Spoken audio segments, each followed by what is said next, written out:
Do-do-do.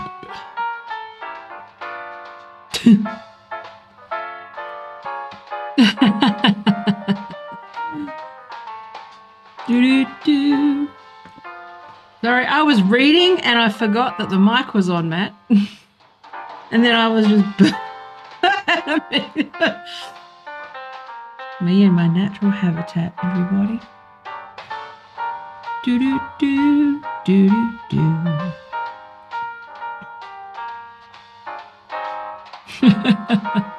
The Cookie Monster has joined us.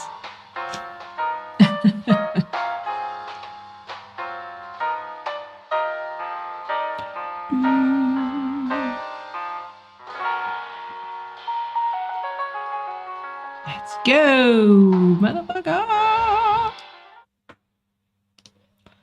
Hello.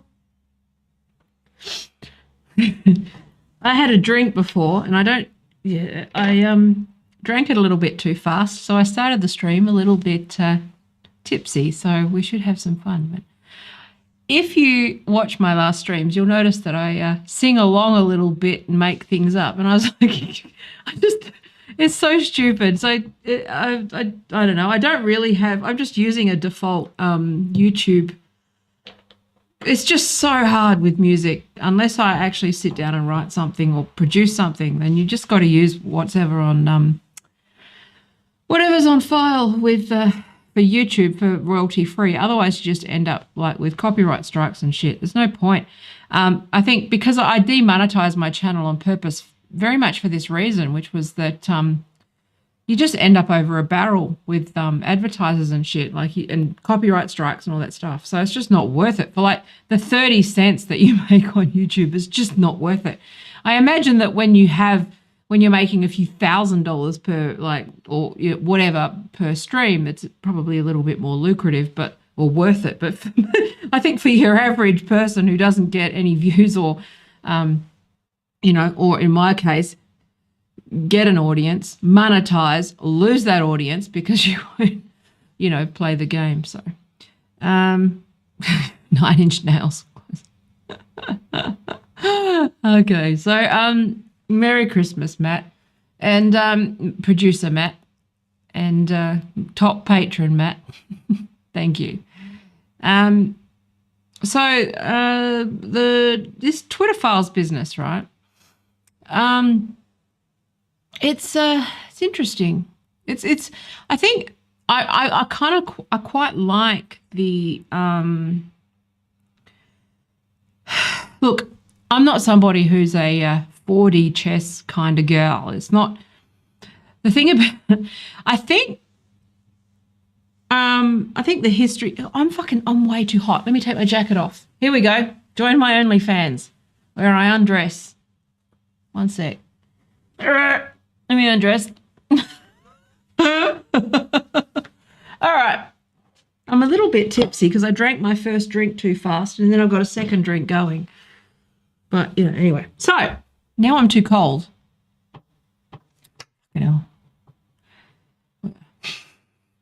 Anyway, so it's fucking Christmas in Western Australia and I'm cold. Like, what the fuck? I mean, in fairness, the aircon's there, but still. Anyway, so I think if you are following, it's been, okay, can I just say it's been really strange trying to communicate this, like some of the stuff where over the last couple of years, right? Exclusive access, yes. Well, technically, you do have exclusive access in that you're probably the only person watching. So this is just a one-on-one thing, really, unless you're with your missus and hi, everybody. Hello. So hang on, let me just get that. I know this is a little bit disorganized. Let me just get that. Where the fuck did the window go? Hang on a sec.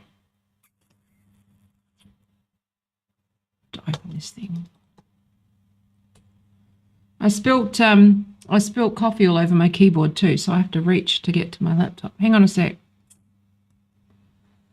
Because the other one that I've got, my backup is a USB one and I can't be asked. So, hot. All right, let me put that there. So, I think a lot of this Twitter file stuff is really interesting because, there's always going to be that fuckwit that's like, oh, you're comparing yourself to Marx, or comparing yourself to Darwin, blah, blah. Thing is, we don't know, right? We don't know when you're doing kind of this kind of thinking work, okay, rather than content creation. When you're actually doing real thinking work, there's a chance that that you may actually, if you understand history or anything like that, that you may, you may end up somewhat in the you may be proven right with time, right? It may be something where if you sort of dedicate yourself to putting ideas out there, or you do certain work, or you write certain things down, like you may not even see that you were right at the time. It may take decades, it may take even hundreds of years, right? In the case, there's many artists and many creators, and I think most of the meaningful thinkers of our time were not really acknowledged or famous at the time. Like if you know the story of Thomas Paine it's quite extraordinary, right? A lot of these people sort of they ended up not really appreciated until later on. And I'm not saying that I'm one of those people, but this is where my mind is at, because it's really funny when you're talking about this sort of content creation game, which is very much geared on I don't think anybody could name a single journalist that was working at the time when people like Marx or Thomas Paine or, I don't think anybody could actually name any of the day-to-day, pamphleteers that were around when they were doing their work. And so, and I'm not saying, I don't know.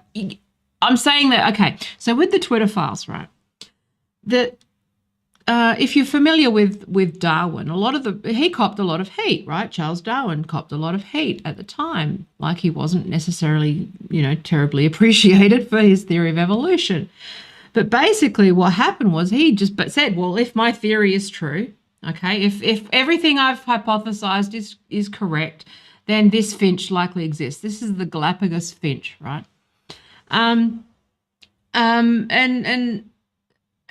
this is something I think throughout the last couple of years where, I may not have had it sort of written down or fully formed, partially because I knew that putting it out there, putting these ideas out there was just going to feed the problem. Like, what do you do when you have to create content and you want to, well, not content, I hate that fucking word, but when you're trying to do thinking work, okay, or thought leadership or, whatever you call it, right?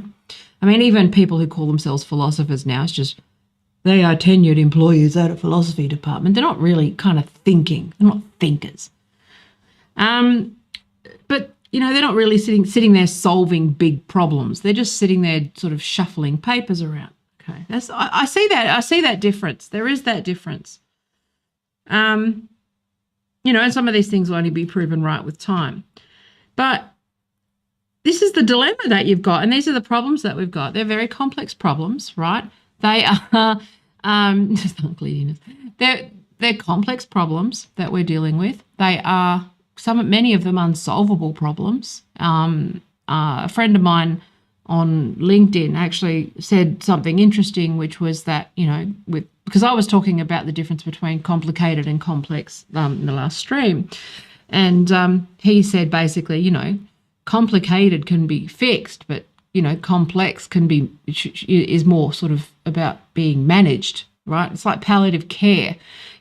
A different thing kicks in, a different set of rules kicks in. Like if you've had any relatives with cancer, you'll know that there comes a point where when you are terminal, that the rules change.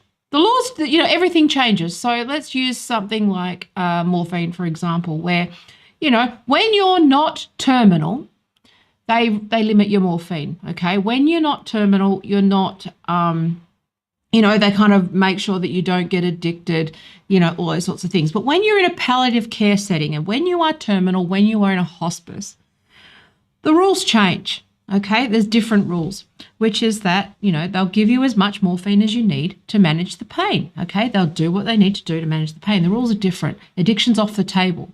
This problem's off the table. And this is where I think it is somewhat related to the Twitter files, only because I think people are trying to put sort of old rules onto new problems. They're trying to put, complicated, easily, like binary answers onto complex problems, which is stupid anyway. And, like also the fact that, there's people who are doing work who are ahead of the game that might not be getting the credit for a lot of the work that they're doing, mostly, for various reasons, which is that, I'm not really supported to do the work, but I'm right. Like the things that I've said over the years where I've only got so many resources. I can't sit down and write full time. Like, unfortunately, Elon Musk isn't coming knocking to, pay me to be available when the Twitter files drops and write that out.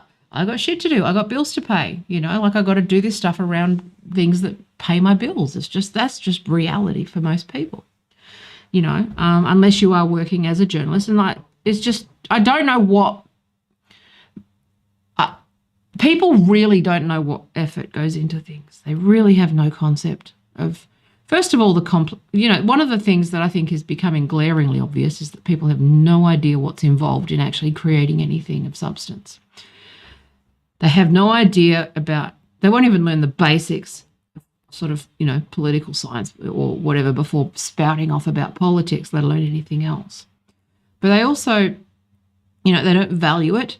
They are fixed in their beliefs, and changing those beliefs is tricky, right? And I think this is part of the problem with the Twitter files, and especially something like COVID, where people are so far down the rabbit hole now. And I think I mentioned this before with some of the gender critical stuff, which is that when you are, oh, good, fuck off. Hang on, give me a sec. It's just a bot.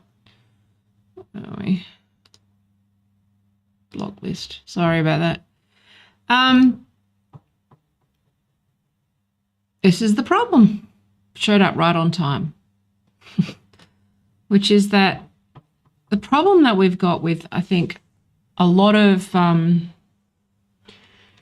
the discourse around the Twitter files is that it needs to be contextualized, because we run the risk of the real problems being ignored.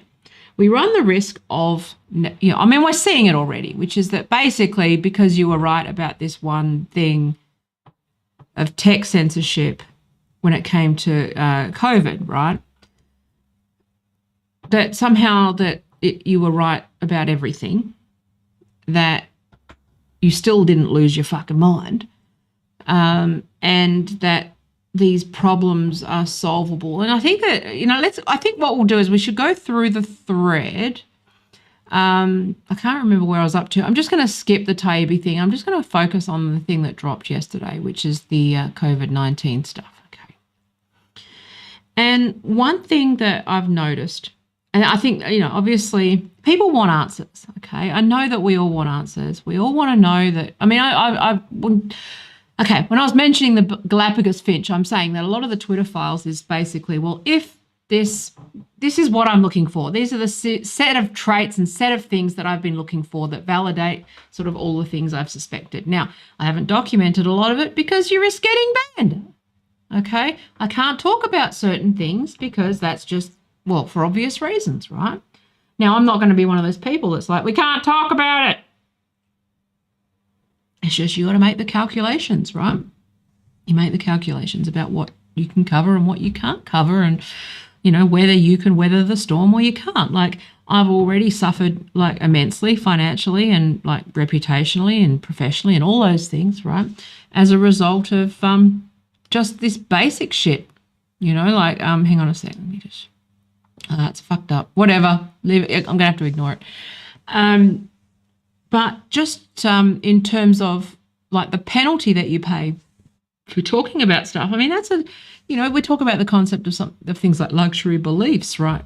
Which is that, some things are like luxury beliefs. Being able to stream and speak your mind, that's something that is an immense privilege. Like, I'm thinking about maybe looking for a job, and one of my biggest things is that I may have to completely nuke my social media in order to be considered, like, acceptable at a senior level, right? It's like, or, you can, like, I think people really underestimate what what the penalty of sort of content creation or putting yourself out there with, anything like this actually is. And those who are out there doing it are tremendously fortunate, usually funded or propped up by big money, okay? And this is where, when we're talking about sort of signal and noise, I think that one of the things that I worry about with a lot of this, we were right all along, COVID stuff, we were right about censorship, is that, there are studies coming out. It's just that those studies take time, okay? Research takes time. The problems aren't new, okay? None of these problems are new. We've known about online radicalization now for, many years, okay? We're now, 6 years post-Trump being elected. We've got, full PhDs on this topic. There's so much research coming down the pipe that sort of names the problem. So for these sort of right-wing fuckheads to turn around and say, the left aren't talking about this, it's like, well, no, there was a blind spot. There was a blind spot, and there continue to be blind spots. That's part of this. I think this is just, these guys, this is why they're just such fucking liars. I think they're actually just stupid. They're not liars. They're just stupid. Stupid and liars. But, and liars about how stupid they are, which is that, these things take time to get the facts. It is a known problem if you are in the field, okay? There was a blind spot. The biggest problem, I think, with a lot of these, these issues is that decisions are made based on data. Data comes from Twitter. Data comes from social media platforms. Those data sets are not only hard to find, okay, difficult to access. Again, we learned about that, I think with the last stream, where, not having access to the fire hose can actually hold independent research back. Like people like me would have loved to have accessed that stuff to be able to create papers, but they had to open it up only to universities because the fucking FBI were trying to get hold of it, right? And they were trying to, multiple different problems. But, the Twitter data sets, I think anybody who thinks that Twitter is not important doesn't know what the fuck they're talking about. Anybody who is thinking that there's easy, straightforward answers to this, like I had some fucking idiot today on Twitter where I was talking literally about, because there is a clear pathway between these anti-woke, dick-waving fuckheads who just sit there and write threads. End wokeness is one of those accounts that it's like those stupid accounts, right? It's like people know about it. We're talking about it. They keep claiming that the left aren't talking about it. But there's a clear gateway there because they are there to nudge you to the right. They are there to nudge you towards figures like James Lindsay, who also then will nudge you towards voting for the GOP if you're in the United States, or voting Conservative. Okay, that's just a clear pathway. It's established. Fucking stop arguing. Like, who cares? Okay. All I said was, don't listen to the anti-woke guys. There's answers for this. Everyone's talking about it. There's research. Okay. We're on it. There's a blind spot, which is that bad guys are always 10 steps ahead of good guys. Like that's just, that's part of being a bad guy, is that you're trying to figure out ways to do fucking bad shit all the time.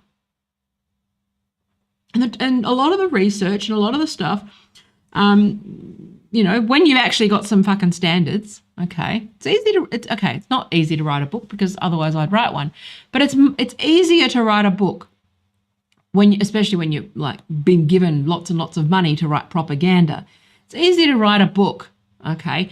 It's much more difficult to do a proper research that is actually peer reviewed, okay? And so and this is what I think one of those problems with people like James Lindsay, as funny as that SoCal affair is, the SoCal Squared affair is, right? It's the institutions still matter for something. Like the research and the process and facts, they take time to do. And the Twitter data sets, right, that exist are incredibly complex. If you've ever actually had to handle raw Twitter data sets at all, people. I'm just so sick of people who don't know what the fuck they're talking about these issues.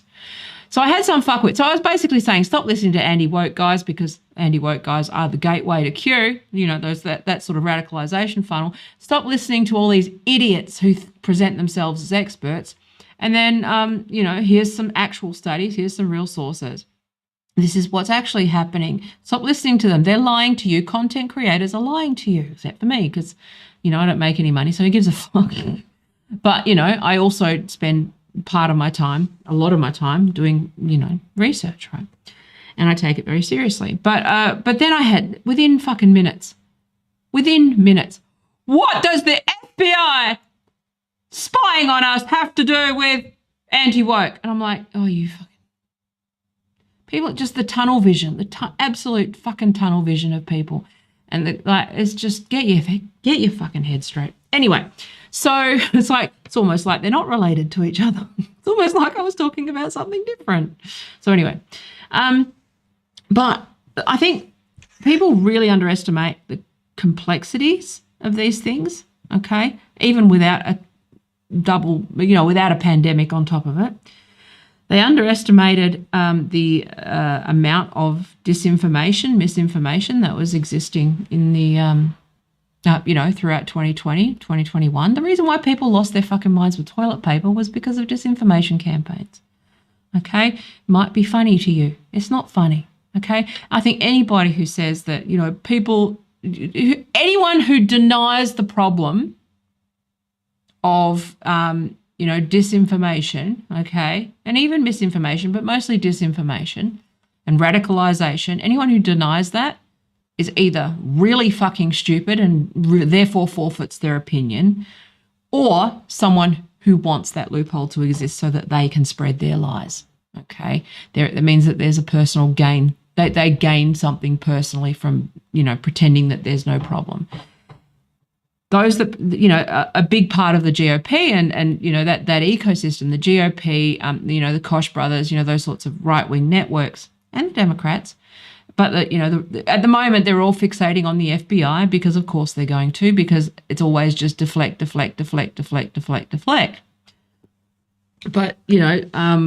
at the end of the day, there's things that are known. If you read the research, there's things that are known, which is that, you know, the Koch brothers networks and the big oil, big tobacco, Fox News, United States government, intelligence community. It's amazing how they fixate on the FBI, knowing that they use all the same tactics. Okay, so the GOP and all those fucking idiots, okay, like, those Turning Point USA, they're all funded by, like, massive fucking oil billionaires, right? Anyway, so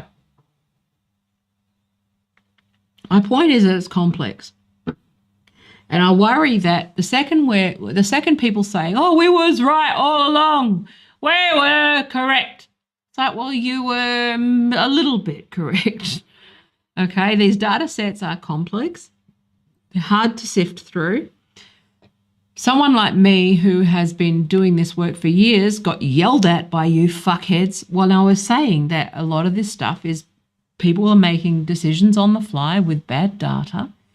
It's not like this is how these things operate. Okay, it's not a conspiracy for people to the problem with, I think that this is, there's just so many fucking different angles to this thing. There's just so many different angles, and it's just, yet again, people will just make it simple. And even journalists, right? And this is, again, the problem with journalists, which is that journalists are like people who think that because they write a story on something, that they're an expert in a subject. It's like, no, journalists did their own research and wrote a thing, just like a Substacker. Like, what? It's not that, but to actually, spend 20 years or to spend time in a field, it gives you insight that your ordinary person doesn't have. Okay, now, what I want you to know, I'm a bit waffly because I've had some vodka and it's kicked in. Sorry about that. Part of the reason that we're here with this problem is that we were relying, like, what, in the early days, I talked about how we were, using sentiment analysis and using tools to analyze opinions. Like I talked about this, I think, with the last stream, where, we started to promote tools and it's called social listening or sentiment analysis, right?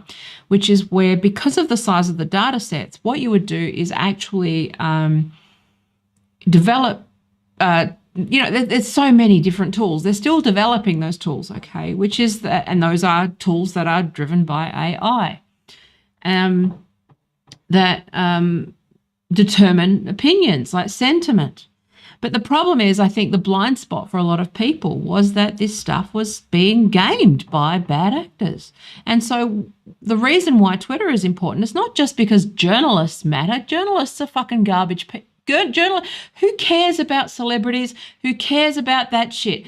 The media are irrelevant. They are, anybody can do their work, okay? But the other thing that social media is a source for, and other data, and especially Twitter, is that researchers use it, okay? So in a political setting, they use sentiment analysis, they use these tools, they use these, data modeling and all of those sorts of things to determine policy, okay? And this got away from us because people were assuming that, first of all, that it was real people that were tweeting and expressing emotion and all those things. Second of all, they were assuming that, they were still developing a lot of the tools that people, they still can't detect irony. They still can't detect certain things. It's really very fuzzy. It's gotten better, but, a lot of this stuff is developing. Certain assumptions were made. You can't I don't know what planet people live on where they think this is not a problem of massive scale and complexity. Like, I think one of the biggest, again, this is just Dunning-Kruger effect shit, but oh fuck, I had someone explain to me incorrectly what the Dunning-Kruger effect was, and I was like, that won the internet. That wins the internet for me. Anyway, so are you slightly overconfident about the Dunning-Kruger effect? Awesome. So anyway, but there's, if you can't acknowledge the complexity of these problems, then you really, I think people really do forfeit their opinion. So I'm actually just going to go through the, I'm not going to do the other one. Hang on a second. I don't drink that much, so my alcohol threshold level is not, my tolerance is not good. So let me just screen share. All right, so this one was interesting, right? Because what we're looking at is that I think the problem that we've got here is more that people really don't see how important these data sets are, okay? Which is that a lot of decisions are about policy, about law, about public opinion, especially globally, okay? Journalists, it's not just about how journalists source stories, okay? Journalists are hacks, okay? Most policy analysts and people who actually do anything meaningful do know that journalists are full of shit, that they're not indicative or representative of public opinion. Okay, that's, again, if you're half decent at policy, you know that journalists are fucking, bad people, revolting people who lie for money. Okay, I think the blind spot for tech and the blind spot for policymakers, again, I think I alluded to this with the last stream, was that we kind of oversold the capability to detect public opinion or to gauge public opinion through social media. Now, obviously, that's a mistake that was made. But like bots and troll farms and that stuff being heavily manipulated is something that people have been, and also the fact that data sets are hard to come by. Unless you're in a university, you can't really get access to these things. So, you rely on the information, the data that you've got, or the data that you've, been able to get access to. Like, the thing about data analysis is that, your stats are only as good as your ability to sort through and clean up the data. Like, it's just, there's so many different aspects to this, right? And when I'm talking about data, I'm talking about data because I'm talking about the thing that informs decisions. So a lot of the COVID stuff was determined with numbers and trends because it was a global pandemic, right? 7 billion people, with a lot of bullshit, a lot of disinformation, a lot of lies, a lot of opportunism, a lot of people just, hoarding, people losing their minds, grief, trauma. It was a perfect storm of a lot of different things. So to turn around and just say, well, social media shouldn't censor people is frankly an idiotic view. Okay, it's not that simple because also this is where, I tend to be utilitarian in this regard because, okay, there are a handful of false positives. But if you understand the fact that there was so much manipulation from all various fucking places that, you might actually go, okay, well, this is the thing you got to weigh up, which is just like, well, all right, well, I think people don't see, it's like when people save the world with no one noticing. It's like, it's the most, tech is a really thankless job. It's one of those things where you kind of keep things running, you make decisions that run, you only notice when things don't work. You don't necessarily notice all of the manpower and effort that goes into keeping things stable, okay? And so you somewhat take that stuff for granted and you think that it's simple and you think that it's, it takes thousands of people in a team to keep servers up, right? It's one of those, but you don't see it. It's invisible to you, so you don't see it. All you see is you being censored, or all I see is being attacked by, a troll farm. I've been on the receiving end of these anti-vax bots, right? And I used to break them. It was funny, okay? But it's not funny to people who are already vulnerable. It's not funny when, you're trying to deal with this stuff. And I think that it's just absolutely dishonest and completely unethical to suggest that, you should just let these things run rampant on platforms without acknowledging the harm that they do. And I think that there's, that's where they're like, oh, trust the science. Oh, well, we did trust the science, but it's like, yeah, but you won't trust the other science. You only, again, it's this Davos shit. They don't trust the science that they disagree with on both sides. Okay, and this is that sort of the right-wingers and the anti-vax and the anti-COVID and the anti-maskers and that. They will never admit that they were, despite they having a small amount of a sliver of a point on a few issues, okay, around lockdowns and stuff, that they weren't also spreading bullshit, that they weren't also using this stuff as an opportunity to win votes, that they weren't radicalizing people. And, and this is the thing that they just never admit to. If you cop to that, if you were honest about that stuff, then you'd win more points with me. But these things are complex. So anyway, Thread, the Twitter files, how Twitter rigged the COVID debate. So by censoring info that was true but inconvenient to US government policy, by discrediting which I don't agree with, by discrediting doctors and other experts who disagreed, by suppressing ordinary users, including some sharing the CDC's own data. So this is where it all kind of went a bit screwy. And this is where, signal and noise. So, there was so much disinformation, okay? Anybody who was online for any length of time or saw people buying TP, all that toilet paper shit, all those things came from online disinformation campaigns and trolls, okay? All of the 5G shit, all of the fucking anti-vax shit, and honestly, some people haven't made it back. I still see people going on about anti-vax shit. It's just like, what the fuck? They take one little sort of one study and make it like there's somehow all of a sudden an expert. It's, oh, God, people. I'm so sick of stupid people, seriously. So far, the Twitter files have focused on evidence of Twitter's secret blacklists, which is correct. How the company functioned as a kind of subsidiary of the FBI. True. And how execs rewrote the platform's rules to accommodate their own political desires. Yes. And that's, but also, okay, so The secret blacklists were, some of them were content moderation, some of them are necessary, and I think anyone who disagrees with that is disingenuous.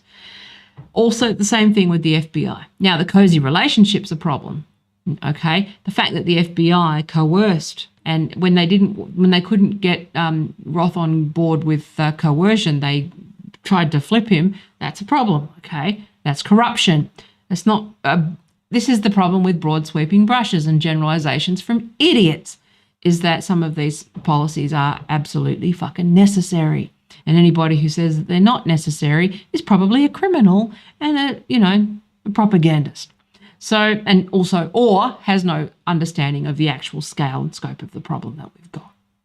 Okay, around cybersecurity, around disinformation, around bots and troll farms, how many bot accounts are, it's just, you have no concept. Okay. So, where are we? So what we have yet to cover is COVID. Now, I didn't really talk about COVID much, mostly because I agreed mostly with consensus. First of all, I also know where my expertise is. It's not in this. Okay? Unfortunately, the big mouths, the Dunning-Kruger big mouths, where everyone's got an opinion and suddenly... Isn't it funny how everyone's suddenly an expert on, the same people who are experts in constitutional law are also experts in virology and also experts in my field. Who'd have thought? Fucking idiots. So, the United States government pressured Twitter and other social media platforms to elevate certain content and suppress other content about COVID-19. Fair enough. That's not, I don't see how that's, again, a lot of this is just internal files at Twitter that I viewed while on assignment for Barry Weiss's piece of shit showed that both Trump and Biden administrations directly pressed Twitter executives to moderate the platform's pandemic content according to their wishes. Now, this is funny. This made me laugh. So at the onset of the pandemic, according to meeting notes, the Trump admin was especially concerned about panic buying. They came looking for help from the tech companies to combat misinformation about runs on grocery stores. But there were runs on grocery stores. The Trump White House, specifically Michael Kratsios, led the Trump administration's calls for help from tech companies to combat misinformation. Areas of focus included conspiracies around 5G cell towers, runs on grocery stores, and misinformation that could stoke panic buying and behaviours. So it wasn't just Twitter, of course. It's almost like this is a complex problem with multiple stakeholders. I think what's worth noting here is that this stuff needs context. It needs to be contextualized. And I think the fact that there is that people are assuming that these guys, they claim to be reporting facts, but they're not contextualizing this in any way, which is obvious. It's obvious that it's to pander to certain narratives, and you just know that these guys are running with this shit.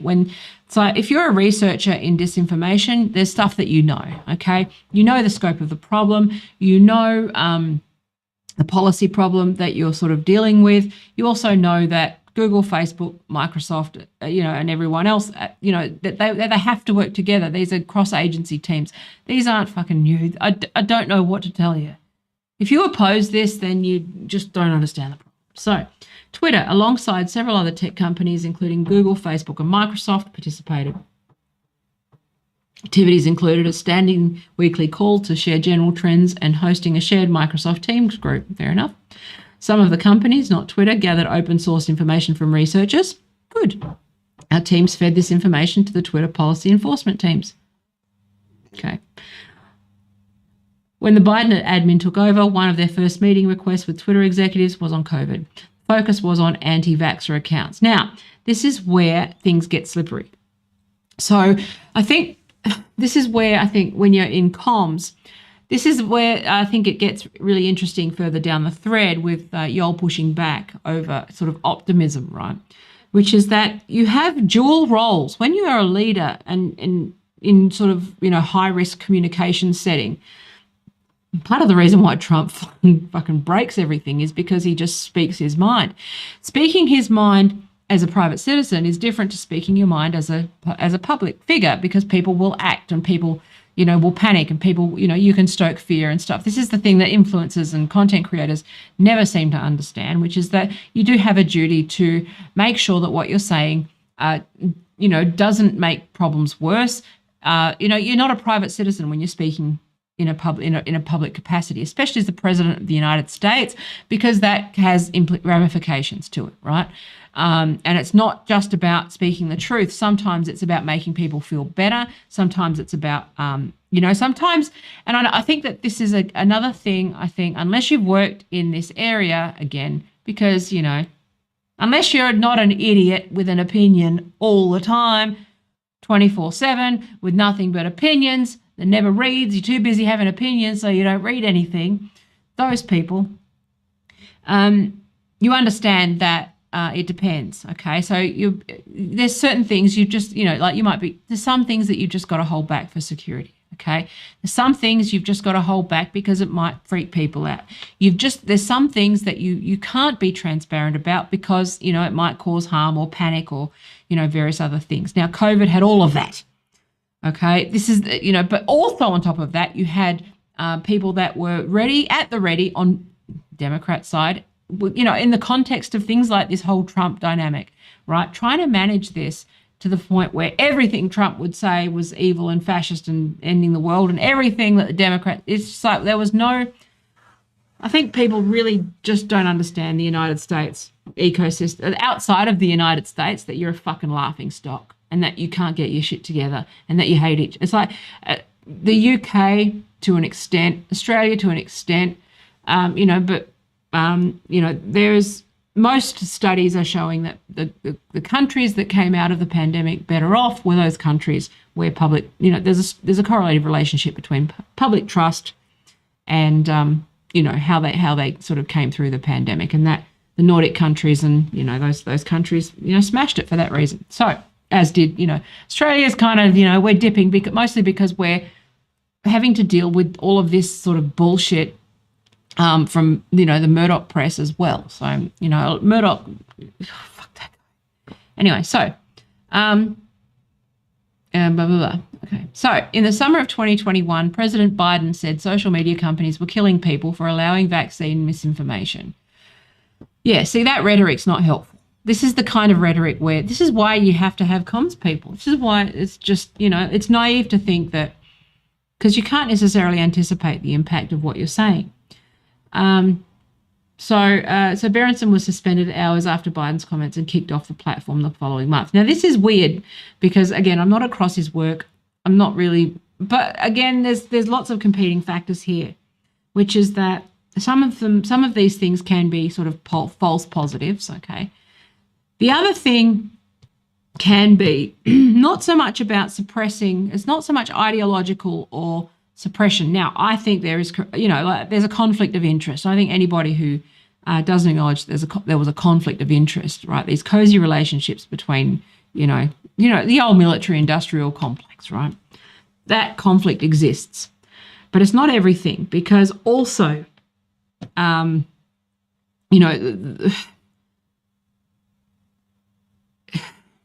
do I explain this?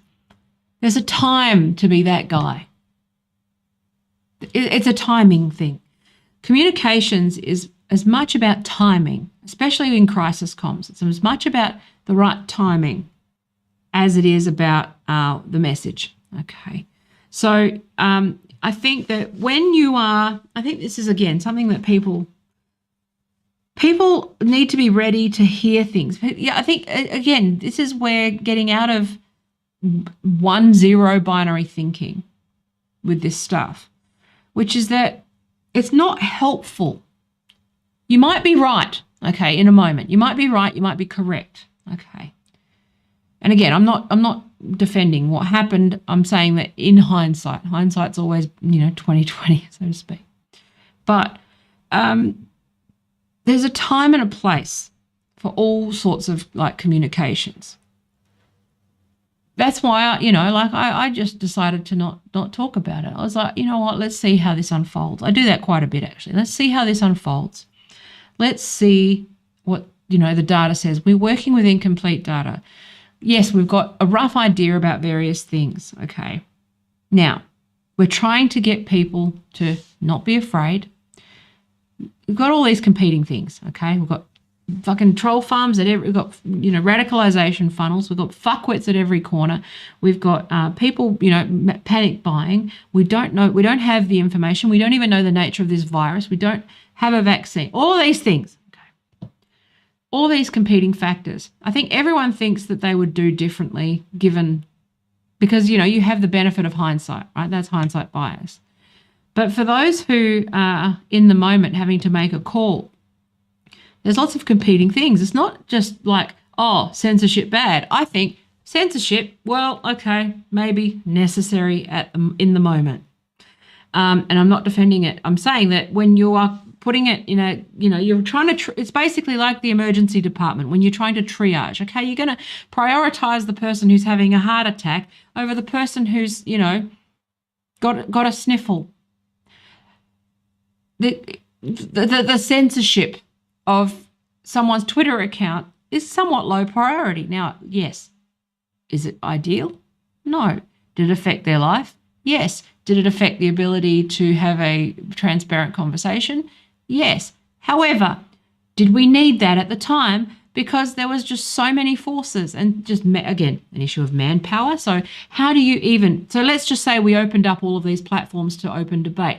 How do you even manage that from a content moderation point of view, especially when you've got lockdowns, you can't onboard new staff quickly because, you can't do that. These are all systemic, massive, complicated problems.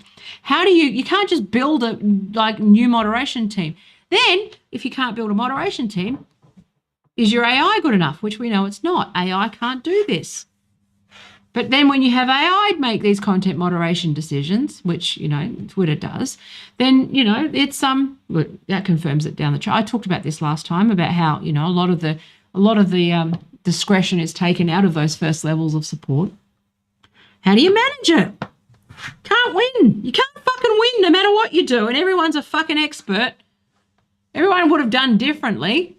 What if they hadn't have suspended this guy and people hadn't? I'm just saying, right? It's not that simple. So anyway, 10. Berenson sued and then settled with Twitter. In the legal process, Twitter was compelled to release certain internal communications which showed direct White House pressure on the company to take action on Berenson. Now, this one's weird. Now, again, I'm not advocating for his censorship particularly per se. I'm just saying I'm not qualified to assess any of this information, nor are most people, okay? Especially not fucking YouTubers and people like that. They're not qualified, okay?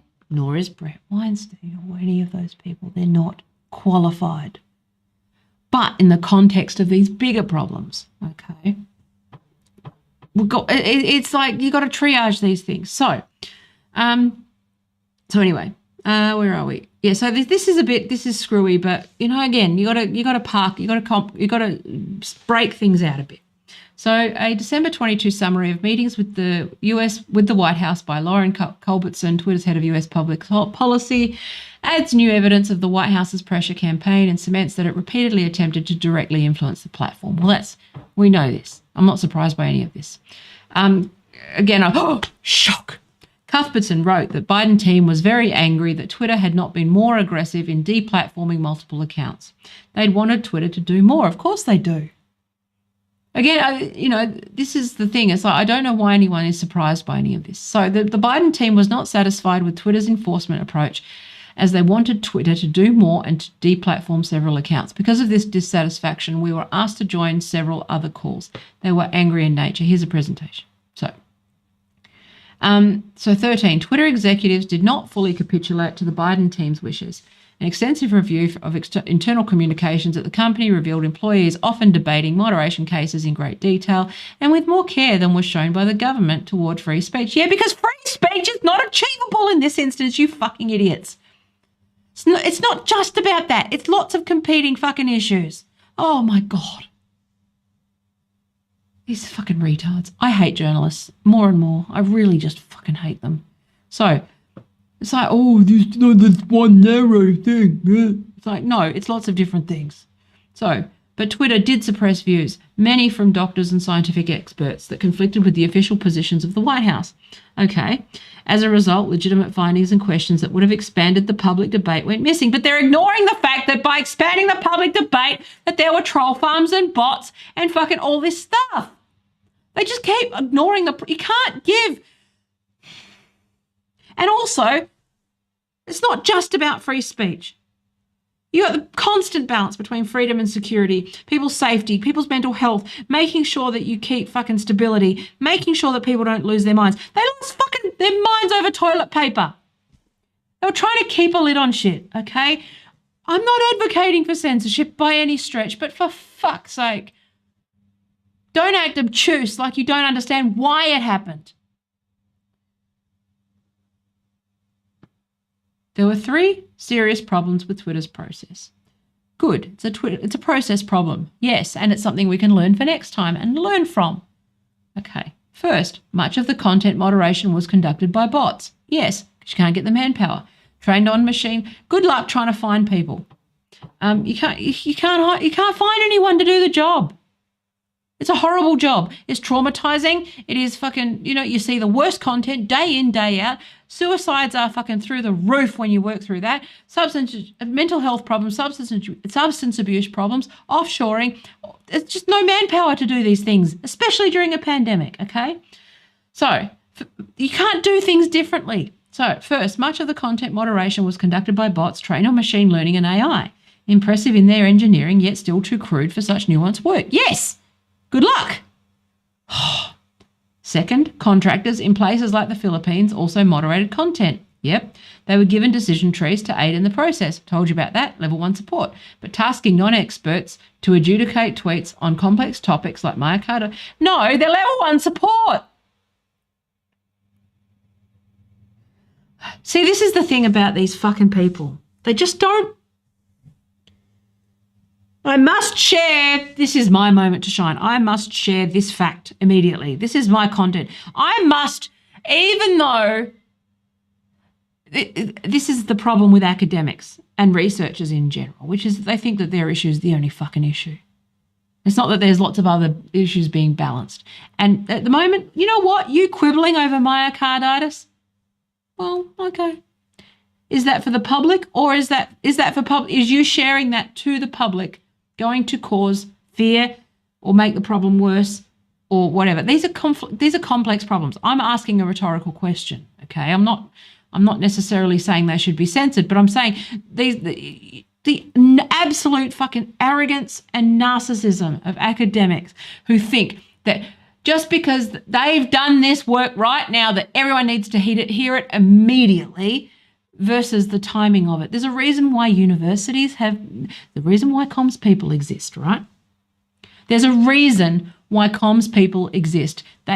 Because they help to determine the strategy, the tone of voice, the way that it's said, the certain risk factors, making sure that stakeholders are given the heads up beforehand.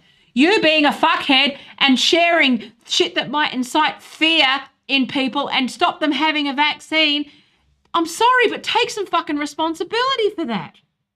That's why you have comms people. That's why, even if you work in a university, that's why you go through legal in a corporation. That's why you go through marketing. That's why you consult with stakeholders. You taking to Twitter with your hot take, I don't give a fuck if you're a doctor or not. You're the expert in that area. Maybe you suck at comms, which is that stuff. The stuff that's like, the bigger picture stuff, which is, you know what? Timing's not so great. Third, most importantly, the buck stopped with higher level employees at Twitter who chose the inputs for the bot. Oh, they didn't choose the inputs. There's a whole fucking team of AI. Oh my God, the idiots. So who chose the inputs for the bots and decision trees. They're making it sound like, again, be conscious of the wording of these things, okay? Higher level employees at Twitter who chose the inputs for these are teams, okay? They are teams with, tens, hundreds probably at Google, lots and lots of people. They team with researchers, stakeholders, everyone. It's not just a bunch of people plugging shit in to inputs. That's the way that they're implying. What they're actually, this does my fucking head in. Researchers, experts in AI, experts in natural language processing, experts in fucking bots and troll farm detection, experts in disinformation, experts in radicalization, experts in all of these things. And they pull those things together and create signals that go into an AI that says, okay, this is this, this is this. Sometimes it's going to go wrong. But to minimize the effort that goes into programming AI, again, I don't know this guy, but I assume he's a journalist, so he's a fuckwit. Anyway, teams of people. So with COVID, this bias went heavily toward establishment dogmas. Why would that be? Is that because it's teams of researchers and academics and me and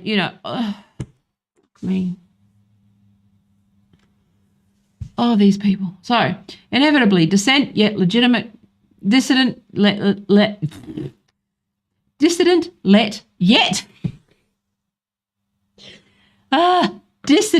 yet legitimate content was labelled as misinformation, and the accounts of doctors and others were suspended for both tweeting opinions and demonstrably true information. Yes, however, they're not comms people. They don't... This is again, I've talked about this, the arrogance of engineers, the arrogance of fucking the STEM, the arrogance of these people who don't understand that sometimes the way you present information matters as much as the information, okay? Quibbling over shit.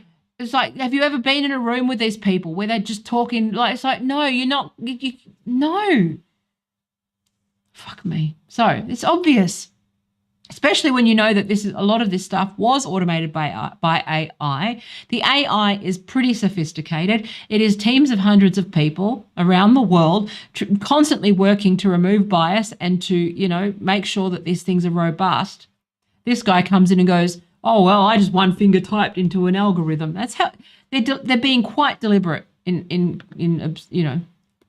concealing the effort that goes into creating something like moderation AI and designing these teams. Like, they're not perfect by any stretch, but there's no other solution.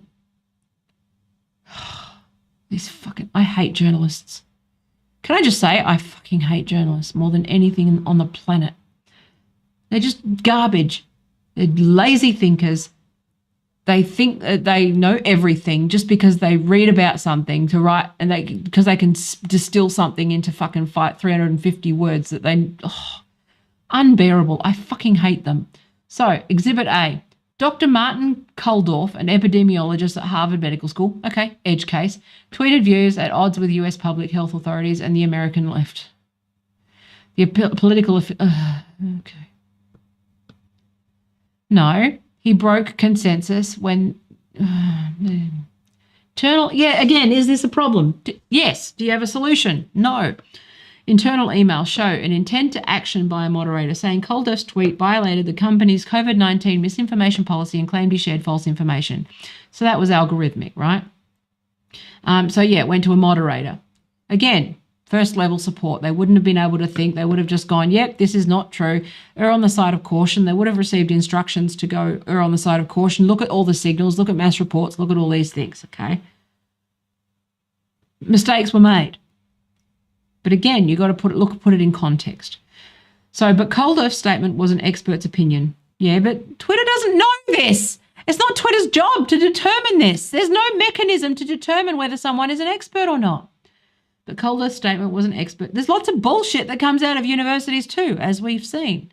So one which also happened to be in line with vaccine policies in numerous other countries. Okay, fair enough. But it's not Twitter's job to decide. We agree. Okay. So it was deemed false information by Twitter moderators merely because it differed from CDC guidelines. Yes. What are you supposed to... Yeah, because they're obeying the law. They're obeying protocol. What do you want? Did you want Twitter to just suddenly... This is the fucking thing. Oh, no, Twitter can't be the arbiters of truth. They must defer to the law. Okay, well, Twitter is not responsible for truth, and Twitter doesn't behave like they're arbiters of truth. Therefore, it's like they can't win. They can't fucking win. So after Twitter took, because these guys ultimately just want the right to share bullshit. So after Twitter took action, Koldoff's tweet was slapped with a misleading label and all replies and likes were shut off, throttling the tweet's ability to be seen and shared by many people, the ostensible core function of the platform. Yeah. Risk mitigation. They weren't sure. Yeah. So in my review of internal files, I found countless instances of tweets labelled as misleading or taken down entirely. Yes. Sometimes triggering account suspensions. Yes. Simply because they veered from... Not simply. See, this is the thing. Simply because it's like, no, they veered from CDC guidance. See, again, it's like that was not... That's not nothing. CDC guidance... They are the authority on this issue. They may have been wrong, but they were the ones who were consensus building, okay?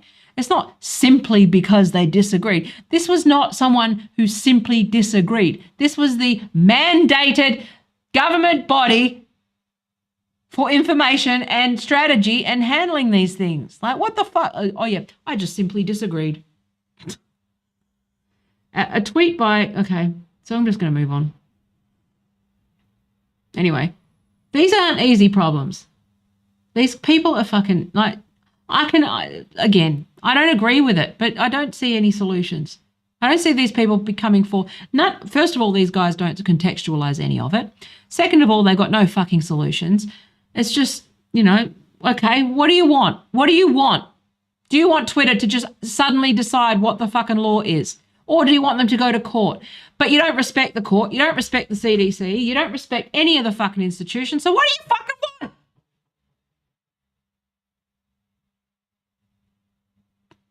Oh, that's right. You want the ability to just turn it into a bot and troll farm so you can scramble people's brains on purpose.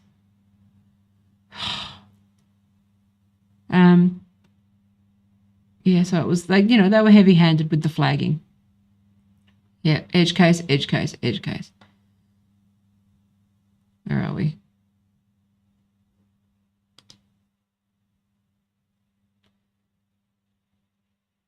Yeah, so this tweet was not only flagged by a bot, but its violation manually affirmed by a staff member is telling of both the algorithmic and human bias at play. No, it wasn't.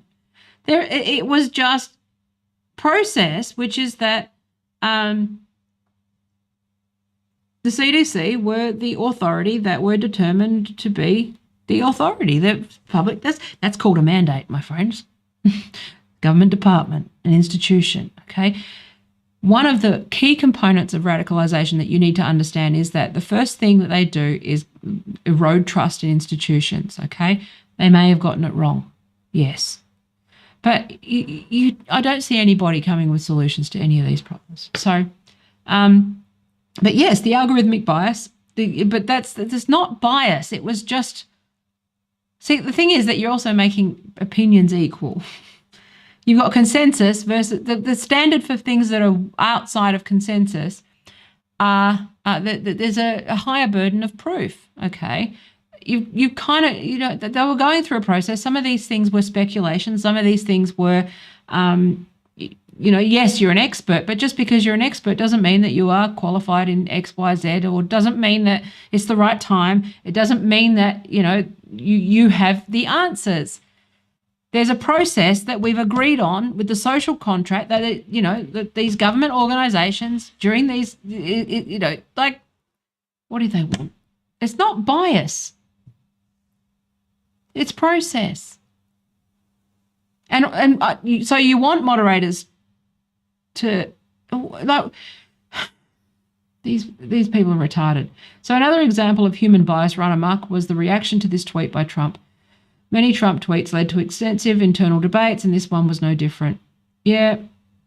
In a surreal exchange, Jim Baker, at the time Twitter's Deputy General Counsel, asked why telling people to not be afraid wasn't a violation of Twitter's COVID-19 misinformation policy. And yeah, I agree with this, right? So he was, obviously Trump does understand that, which was that he was trying to make people feel better, okay? He's a fuckwit, but...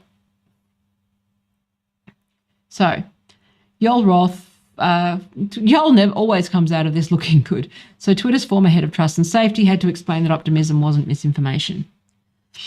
Remember, with the CDC data tweet, Twitter's response to her is clarifying. We will prioritise review and labelling of content that could lead to increased exposure or transmission. Yes, according to advice from CDC, who is the established authority, whether you fucking like it or not. That's what we agreed upon. Well, that's what they agreed upon, okay? So you voted for. You don't want it, you don't like it, run for office. That's the process. You know, just mouth off on Twitter without any thought for the fucking impact. So Twitter made a decision. It doesn't matter if you're a fucking...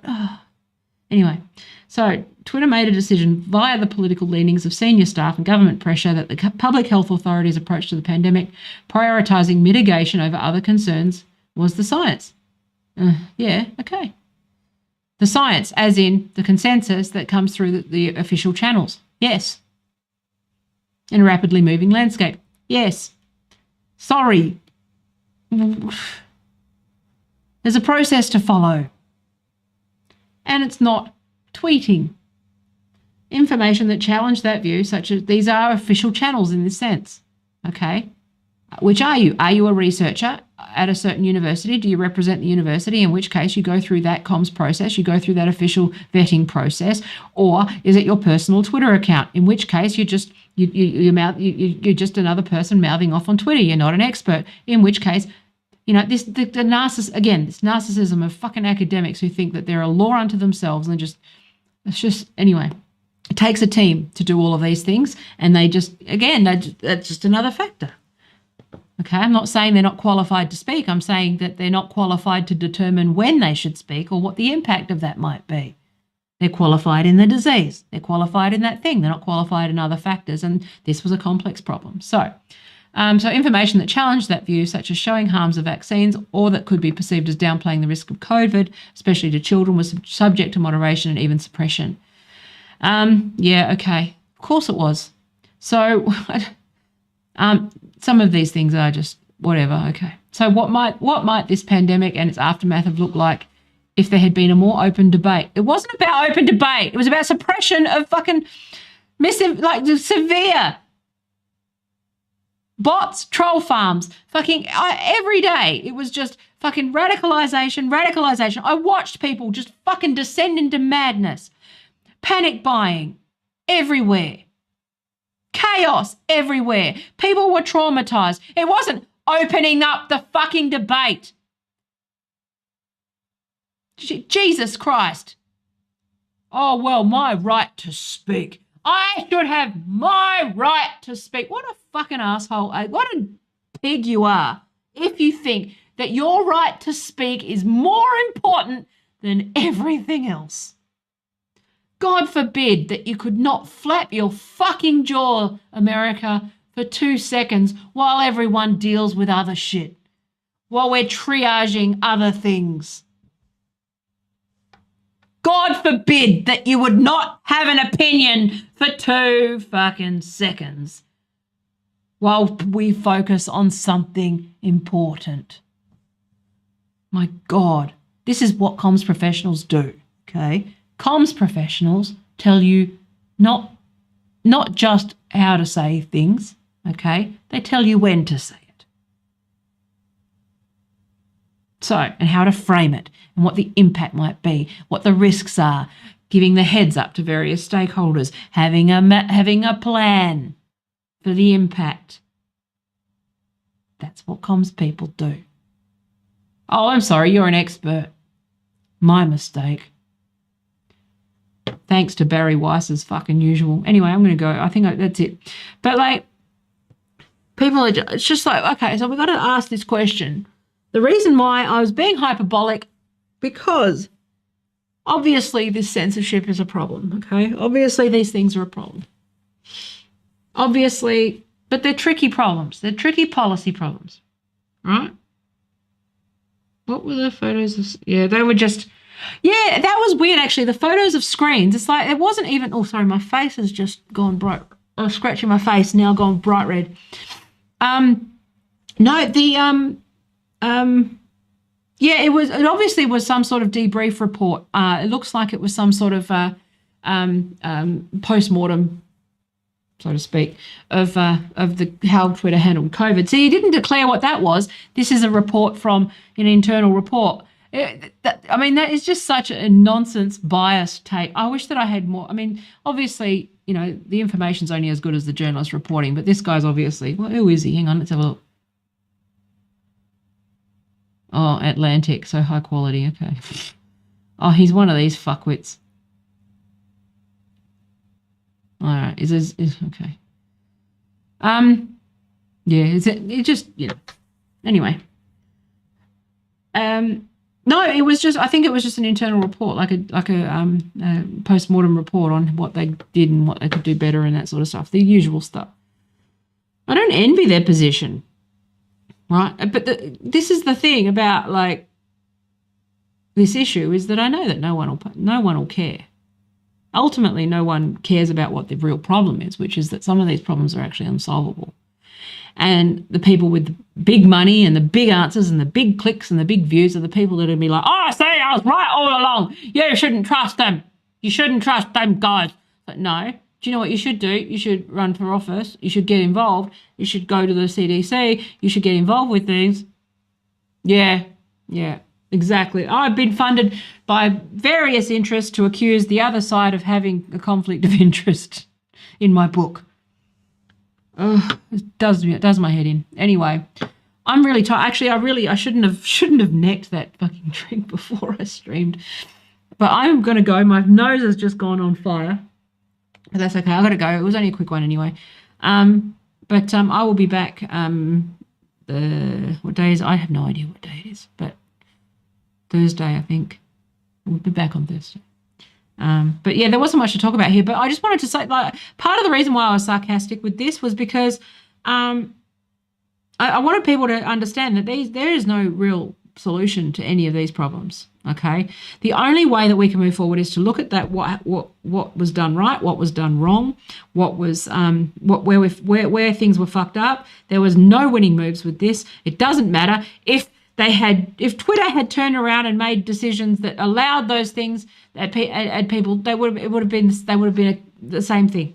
The problem is one of transparency. It's just one of transparency. And also, I mean, we've also got a problem with transparency because bad guys are always 10 steps ahead. So the second you're transparent about stuff, talk about that with cybersecurity and attack vectors and all that sort of stuff. The second you declare that there's a vulnerability or you declare these things or you show your hand, there's people there to exploit it. And we've got no... And the problem is that you got these fuck faces who keep pretending that that's not the reality that we're dealing with. So anyway, I'm going to go. Thanks for watching. Thank you, Matt. I'm actually quite tired. I really shouldn't stream in the evenings because I actually get very tired. But like this isn't... I did have the vodka. It was only like a small shot, but like it's actually mostly because I just turned into a pumpkin after 7. So I'm a morning person. But yeah, so anyway, I'm going to go. That was just I don't know if that came out. I love you. Thanks for watching. I'll be back Thursday. Nighttime drunk stream when? Oh, gosh. I don't really, I'm not, well, after I have my surgery in April, I will never be able to drink again. So, because I'm, so, but anyway, my face is on fire now. This is like, that's just my Raynos and fucking shit going. Anyway, I love you. Time to go. Time to go. Bye. Do do do do. My husband shaved his head, and I hate him for it. He's off for 2 weeks so it can grow back, but now I've got to look at a shaved head bogan. Support Taya on Patreon, even though she drank too much. And yes, drunk stream soon. Definitely before March, because I won't be able to drink anything ever again after March. Because I'm having my complete removal of stomach. Anyway. Do. My body sucks and tries to kill me at least every month or 6. I have a surgery every year or 2 years, and then I try to die. I don't know where at, But probably I don't have any audio feedback for this song. Do do do do do do do do do do do.